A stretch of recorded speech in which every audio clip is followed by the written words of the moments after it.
Welcome to Ministries Podcast. It is the month of June of 2025, and we are paying tribute to PTSD month. The silent pain. Just give a little background. First off, I am not an expert in this, but I have experienced it. And also just I think when you think about post-traumatic stress disorder, it's about building awareness that it's there, that people can find help. But a lot of times it gets messy. I just want to stay from the beginning. If you are struggling with any of these symptoms or you're struggling with something you experience, I do encourage you to seek professional help. It's never a lot of times just one thing, so I encourage to find that positive um, network, that positive support. But to pay tribute, I want to give you a little insight. Post-traumatic stress disorder is a mental health condition that can develop after experiencing or witnessing traumatic events. There's a lot of criteria, and I'm not going into that. That's not what this month's theme is about. I do encourage you, the ones who are, if you are again struggling, or you know a family member, or you suspect, it's good to educate, but also it's important to find a way to bridge that person to get the help, that person, or if it's yourself, to find a way to get the help that one needs. The brief history, I thought this was interesting. I want to share with those who are listening some early recognition of the trauma-related symptoms. We're going back to ancient times. Ancient Greek writer like Herodotus and Hippocrates documented symptoms of battle-related traumas, including nightmares and flashbacks, as early as the 5th century BC. 19th century, more closer to where we're at today, during the American Civil War, symptoms like soldier's heart and irritable heart were described in veterans, though not yet recognized as PTSD as we know today. Similar were in that same era was symptoms were also observed in civilians involved in accidents such as railway collisions. World War One. The term shell shock emerged during World War One, describing the psychological effect of trauma experienced by soldiers. In World War II, symptoms of post-traumatic stress were recognized as a combat stress reaction or battle fatigue during World War II. Vietnam War, the experience of returning Vietnam vets who suffered from post-traumatic stress played a significant role in the raising awareness and leading to the formal recognition of the PTSD we know today in 1980, and is included in the DSM-V.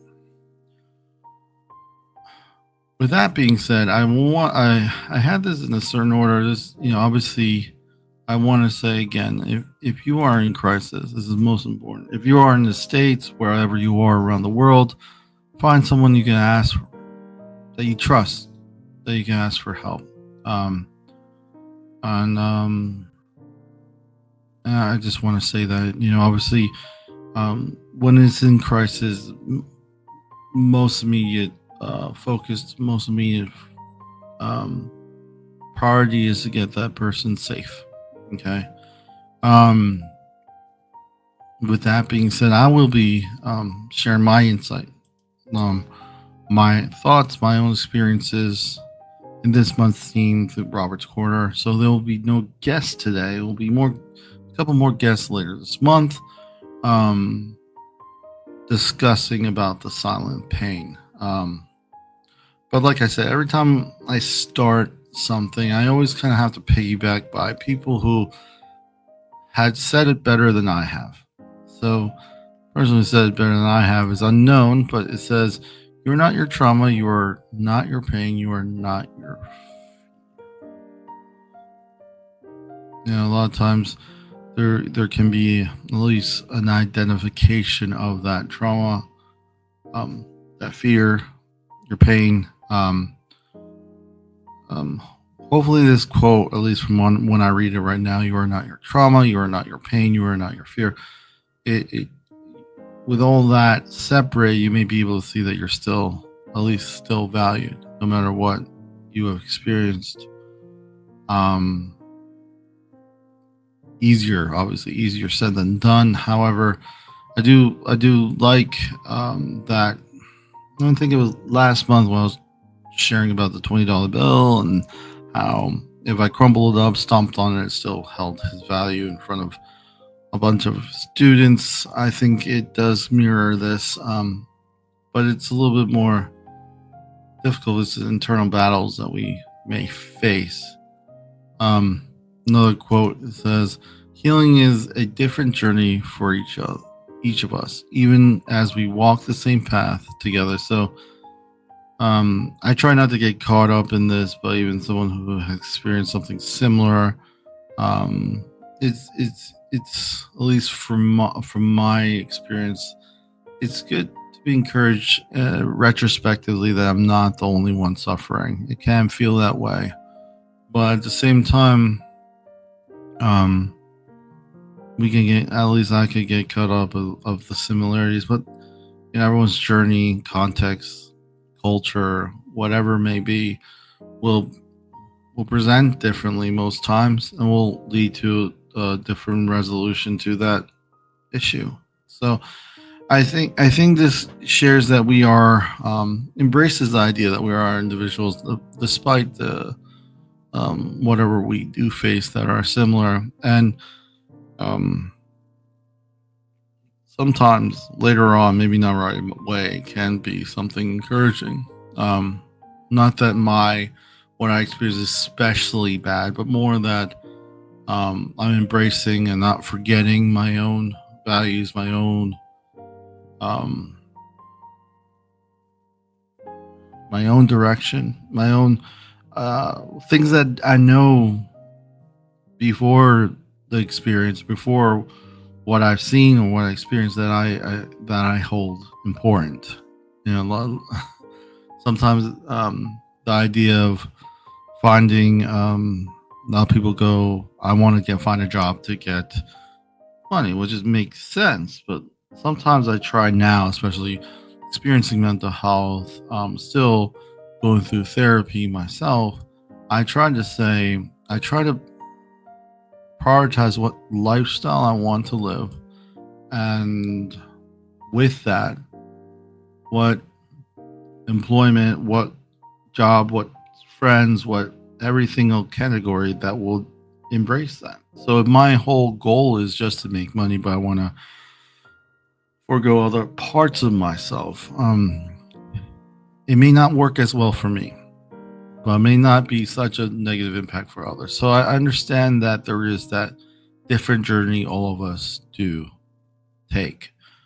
John Green says it this way: there's hope even when your brain tells you there isn't. I think this, for me, speaks volumes. I sometimes have to go through every single thing that I may have when it comes to a negative talking or negative thought. And I can have it very obviously that what I'm worried about, what I'm concerned about, what is negatively thought about for me, has no bearing on. There's really a lot of assumptions. I would say 5 out of 5 are assumptions. However, what I know is true, what I am, let's say something positive, it's very hard for me, even if proportionally I am seeing that there's more confirmed reasons that I maybe could see myself in a more positive light. It's still sometimes hard for me at times to even feel it, even though logically it's right in front of me. The math fits. That, like, there's too much assumptions on the negative side. There's too much attached to that. So I really feel that this really speaks so deeply and so clear to me. Um, But a lot of times I got insight, at least from what I experienced, what I struggle with by asking some questions that were helpful. So I want to share that with you. I'm going to ask later on, hopefully with my other guests, probably to see if these questions are something they ask themselves. But I'm going to go with the first one. Did you experience trauma? Did you experience a traumatic event? You know, it's sometimes hard to define. And I'm not saying you're not self-diagnosing yourself. It's just noticing if things, and as the questions continue, you'll see. But the point is whether all this seem, oh my goodness, I'm really struggling, or not. I would always just recommend you go and see professional help if you are really struggling. But this is just for, at least I find this helpful to ask myself. So the question, maybe I won't say so formally, but did I experience something that was hard for me, or however? And then the next question I ask myself: do I regularly relive this experience or re-experience this event? Relive or re-experience this event. So is it reoccurring?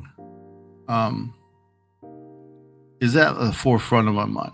And then I have to ask myself how disruptive of that is to my relationships, my friendships, my employment, every single facet. And I'll just, sometimes it'll help me, but it would help me discover. And I'll be honest, it didn't help. It didn't, it wasn't one sitting. It was several sittings, and I didn't even know what I was doing at the time. It was just I was unsure why I was impacted by things that I, most people would find normal. Like it's not a big deal, but for me, it was. Another question I may ask: do I avoid certain people, situations, and places?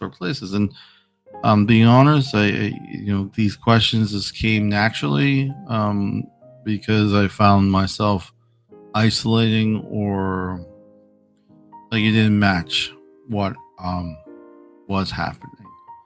And now granted, this doesn't mean you have PTSD, but for me, this was helpful to sift through what, and I explained to those who were helping me at the time what I was going through. Um, Another question: do you blame yourself for what happened? And I don't think about what I felt during that event. I ask myself, how much is that event? How do I feel about that event? Thinking about it today, and then other parts, which I don't really ask this as much, but do you have a hard time remember certain features of the event? So, granted, you're not self-diagnosed, but if you notice that a lot of these things are struggles, if you think it's disruptive, I do encourage you to find help. I do encourage you, as we try to, like this month, is try to spread awareness. A lot of us just says, "Oh, this pass," but I encourage you, if it's something disruptive, it's something that you don't really know what has happened. I do encourage you, whatever way um, you can, to kind of see if this is something progressive. This is something that you've been ignoring for some time. Is it affecting different aspects that you're not wanting to admit, or is this something that you've been trying to dig and put underneath? There's, I guess for me, the assumption that there's an easy step-by-step process. There isn't. I feel that there is just recognizing that you may be going through something, and maybe you need a little bit of help along the way. This Chinese proverb says it this way: "To close your eyes will not ease another's pain." So it's um, this comes with a supportive aspect. Someone's been through something. Um, I would say we want to believe that they're healing quickly. On the other spectrum of side of it, like me, I could talk about me struggling, but when I work with my clients, when I work with people who are struggling, sometimes we want to see what we want to see, or if we see something that's not really, it's not going the right way. It's hard for us. It's hard. it's almost sometimes harder for us to see someone in distress than us seeing ourselves in distress. So, but I think that's why this month is so important, and why the title of the silent pain is so appropriate. Um, I always bring up this quote from Jake Wood. I think it's it's sobering how when it comes to going through and experiencing something, and how lonely that must feel. And I don't I was I didn't experience combat while I was in the Air Force. However, I do want to say I appreciate this quote just because it doesn't hide.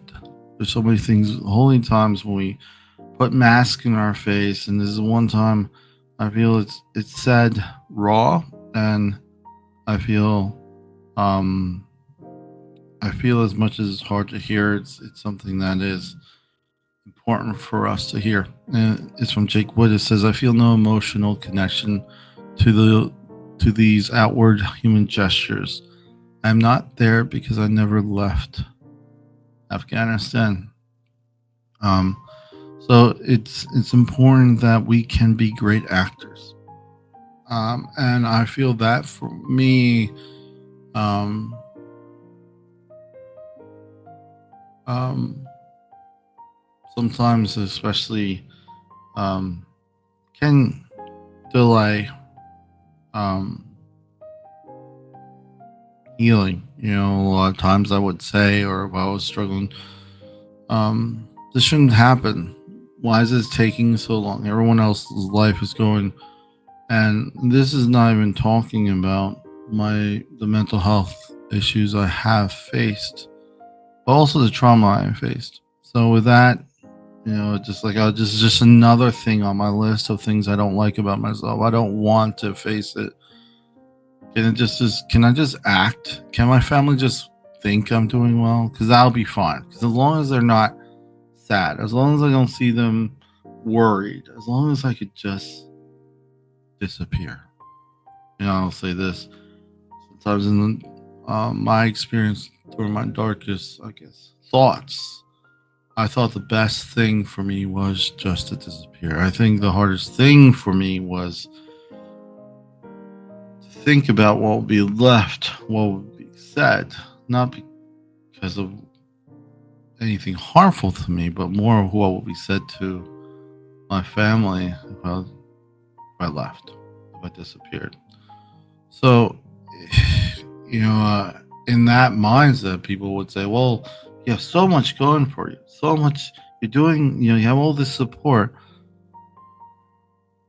You can name me a list. If I don't feel it's real, if I don't feel it's a part of it, if I don't feel I'm there or deserving, or like I've been saying lately, if I don't feel like I'm allowed to get better because I'm such a fill in the blank, um, it can be dangerous. I do um, I do feel that um, that's why the discomfort, even just talking about this um, today. I try not.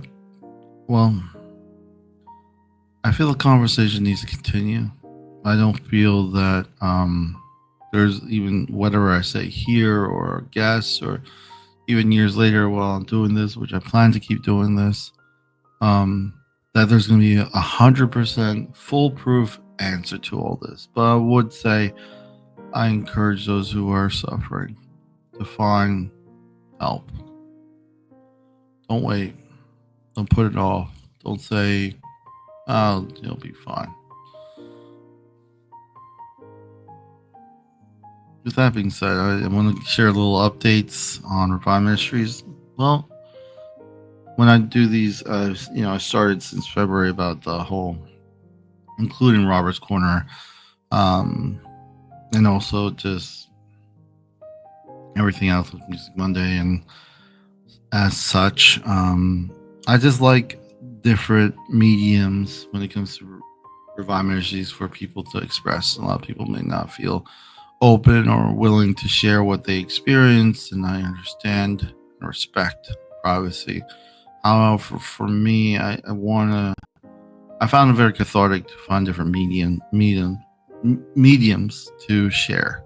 So if you're someone who wants to share a song or wants to find out if they could be a guest, info at reviveministryfl.com. It's on our website, but I just encourage you to just email us. We have a schedule for each month's theme, and it may, you know, and if if we can fit you in, we will fit you in. I also just want to say it's a process. I traditionally been doing every single Thursday. As some of you who are listening, you know that it hasn't been every Thursday. I'm trying to make room for other things, so I may not have every Thursday. I guess I'm trying to have at least 2 to 3 a month, and that's not including this Robert's Corner segment.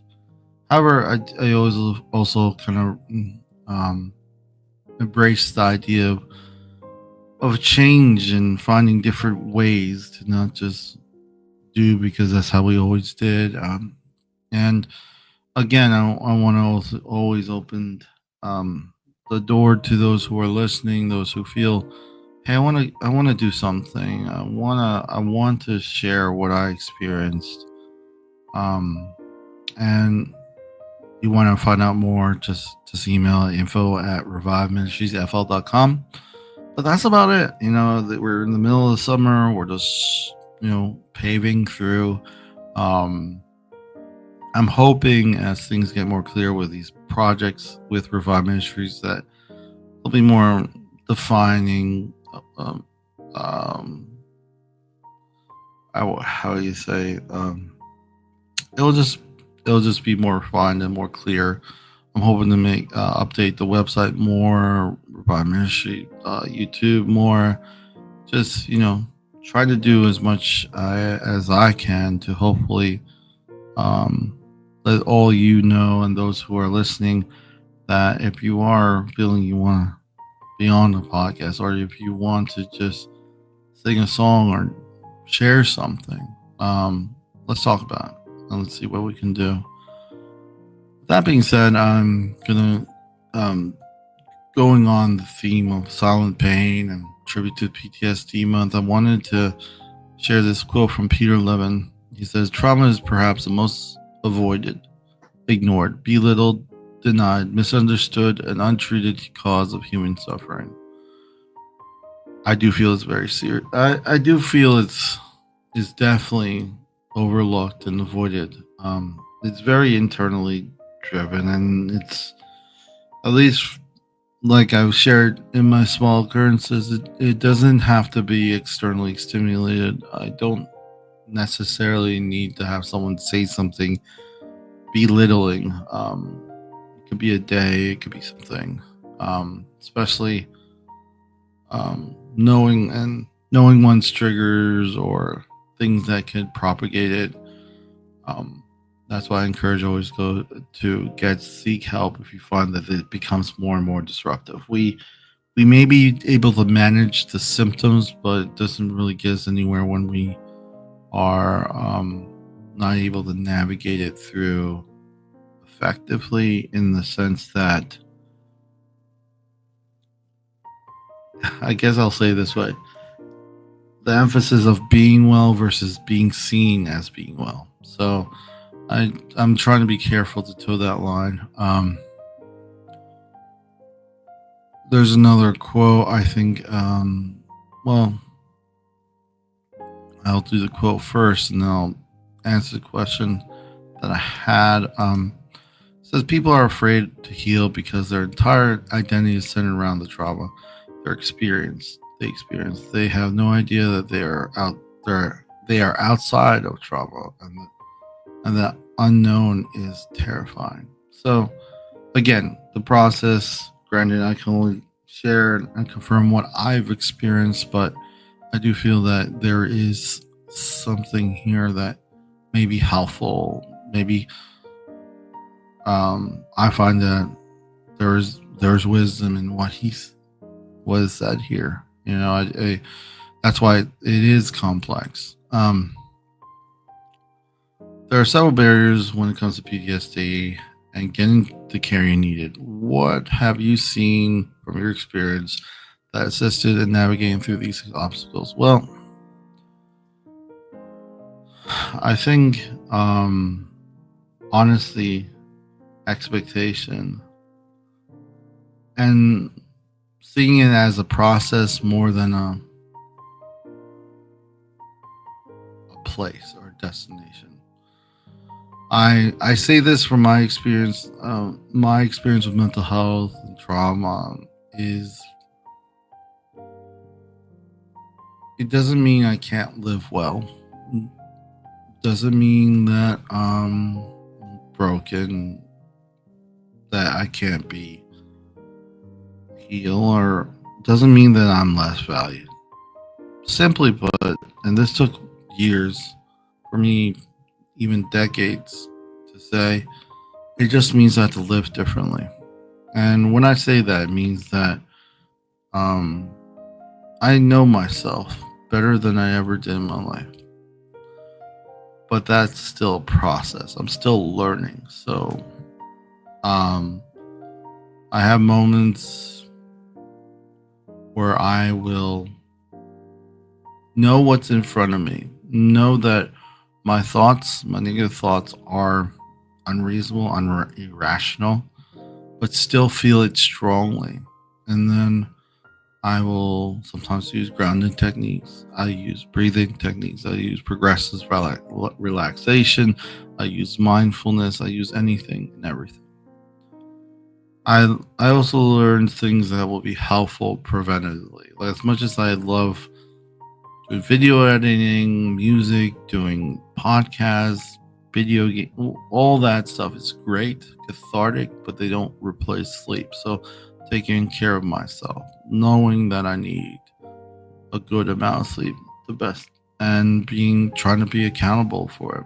And next is, I think for me was helpful was first I didn't have this expectation that people will understand what I've been through because the fact is no one will. So I it doesn't require someone to know what I've been through or feel what I've been through to receive support or care.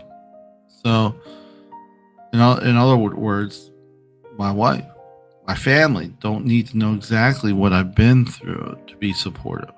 They could still be supportive.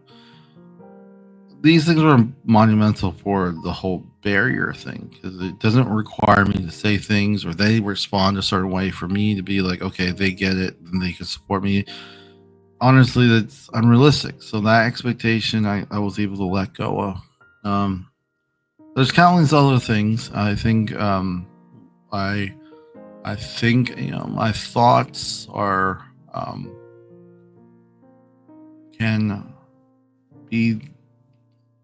can be the I hope my best advocate or worst enemy at the same time. So, um,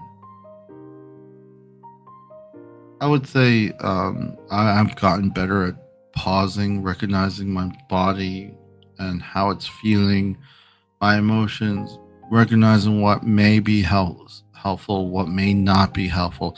These are things, as I said, and several barriers are always going to be present, but these are things that has, at least from my experience, helped. Um, I can tell you what doesn't help. Ruminating on what I've done or what hasn't happened, or comparing with others on what they have versus what I have. Um, Belittling myself, not allowing me the time to heal because I should have been better before. Isolating doesn't help. Not getting help doesn't help. Like the list goes on.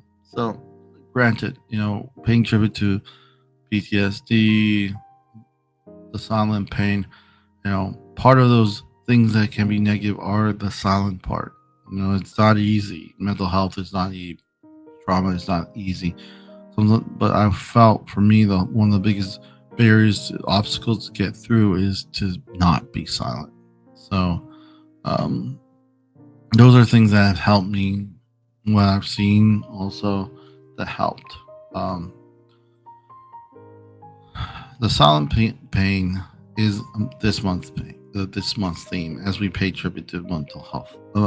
As we pay tribute to PTSD Awareness Month, which was officially recognized in June each year due to the combination of factors. I want to give you a little light of this month and the day. Primarily, obviously, it was increased awareness. Primarily, the need is to increase awareness and reduce stigma around the condition, and primarily because with those barriers, it sometimes can be more, may seem like a more obstacle to get the help. So, providing more insight, more knowledge to those who are struggling, families, and caretakers. The month was officially designated in 2014 by the federal government to honor Staff Sergeant Joe Beal. He was a National Guard serviceman who was experiencing PTSD and tragically took his own life. In addition, June 27th, Beal's birthday, is recognized as the National PTSD Awareness Day. So, with all that said, I find that this month is a reflection. And that's why I feel, though I can have huge respect for those who are working intimately with treatments to help people directly through EMDR therapies and such. I also feel like this is a conversation all of us can have in a different way. Those who, I work in the mental health field, and I also experience some of this. I'm always kind of struggle more on sharing specifically, or obviously not just because of privacy, because unfortunately what I've seen is whenever someone shares something more detailed, there's always this comparison. I just know I experienced something that was and has been something I'm working through, even to this day. And I'm doing better. I'm getting better. Is it easy? No. Is my trauma worse or harder or less harder than yours? The fact is, it doesn't matter. I think all of us are allowed to get better. Context, how things are absorbed, how things are received. I feel that if we could be a little bit kinder and allow ourselves the time to heal, get the help you need during this month. And if you find someone who is struggling close, talk to them.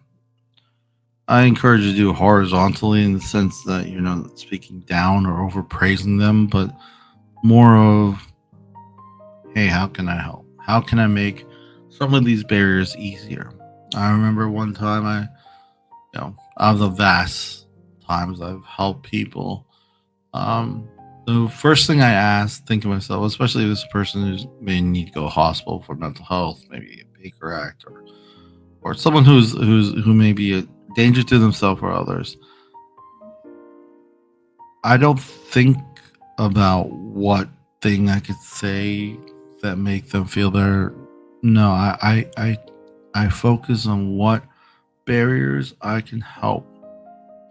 The person has less and less to worry about. So I may call a family member, or I may call or get released so I can talk to their work to say that this person will be going to the hospital, respecting their privacy. The focus, and the primary focus, is always on them. So I, if you're a loved one or family member noticing, I just encourage, it's not perfect science. The person may be reluctant. But, I would say, I would encourage you not to get discouraged if they don't really open up to you, but find someone who can. The focus on trying to get the person into a safe place. So the person is saying things that are scaring, or um, maybe that you suspect, maybe um, something that may be dangerous or you didn't feel good about. And in the states, you could do you could call the local police department to ask for a wellness check and give them reasons because you're concerned. But at the same time, where if the person has a close friend that he or she would open to, but at the very least, if you feel that the person's at risk, I do encourage you to seek help. Try to get the person the help they can. Um, with that being said, I final thoughts on silent pain. I think the silent part I would like to change. The pain is um, not comparative, but it's something that person's struggling with. I, my hopes is that that pain could be seen and worked on, and the person who's struggling with it will learn, just like I have, that it will take the time it takes, and at least you slowly gain value. So slowly just work it. It's not perfect. It's not a destination. It's a process, and I just feel that some of these things can make um, it a little bit easier. Um, However, I just want to also salute those are um, who have served in the armed forces, who are coming back with these issues.